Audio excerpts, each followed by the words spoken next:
getting people out of the hospital. And if you look at the severity effects of the data that we just examined today, that in the vaccine group, there were essentially no hospitalizations or deaths. So it protected pretty well against severe disease, which is good news. And so, but the fact that it's less effective against the variant in South Africa, how much does that undercut its value?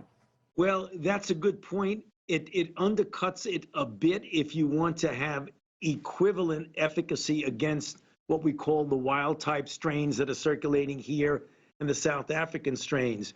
But in severe disease of the South African strain, it has about an 85 or 88% efficacy. So when you're dealing with a serious situation like that, that is not bad. What it will trigger us having to do, Judy, though, is to upgrade the vaccines that we have now to make it in a form that would directly address mutant strains, be they in South Africa or any other place where they emerge. So right now, we've already started the process of making upgraded vaccines to address it. But given the fact that against severe disease, this particular candidate did pretty well, all in all, that's good news. And you raised the question, the next question, which is on the minds of so many. Can you keep up with these new variants, these new strains that are occurring in Brazil and in South Africa and other places? How worried are you that new vaccine will keep up with all this? That's an excellent question and an excellent point, Judy. And one of the best ways to prevent the further evolution of mutants is to get as many people vaccinated as quickly as possible. And the reason is viruses don't mutate unless they actively replicate. So when you have a lot of disease in the community and a lot of infections, the way we unfortunately have had in the United States over the last several months, then you give the virus a lot more opportunity to mutate.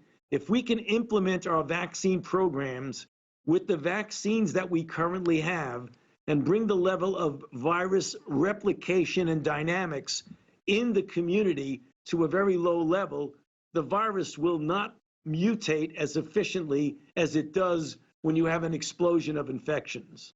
Dr. Fauci, I know that vaccine distribution is not the area that you're in charge of, but it is stark that, more than 48 million doses have been sent out to the states, but only 21 some million Americans have received at least one dose. Do you have any better understanding of what's gone wrong? Well, I think one thing, not an excuse, Judy, but one thing people should realize that the actual counting of what's gone on into people's arm lags a bit. So there clearly is more that's gone into the arms than been recorded. Because if you do it today, it may not get recorded for a couple of days or even longer. Having said that, and not having an excuse, what's going on right now, as President Biden has made it very, very clear, he's going to be doing everything he can within his strategic plan that he put out last week to be able to get the implementation of the program as efficient as possible.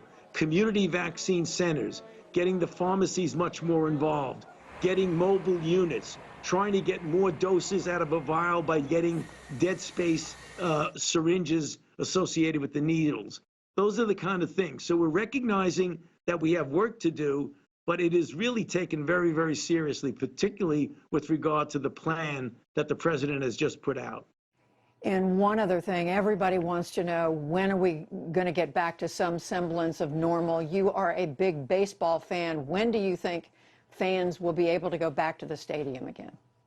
You know, I hope that we will have some degree of participation of spectators at some time this summer. You know, when you talk about getting back to some form of normality, you generally talk about approaching what we call herd immunity, where you have enough people vaccinated that the level is so low and people are generally protected as a group, as a cohort. I believe that will be somewhere between 70 and 85% of the population. If we rev up the vaccinations between the months of March, April, May, June, July, I believe by the time we get into the summer, we will be approaching that. I can't guarantee it, Judy, but I do hope as we get into the summer that we will see spectators in the stands. Well, we're all looking for any shred of good news. As you know, Dr. Anthony Fauci, thank you very much for joining us. We appreciate it.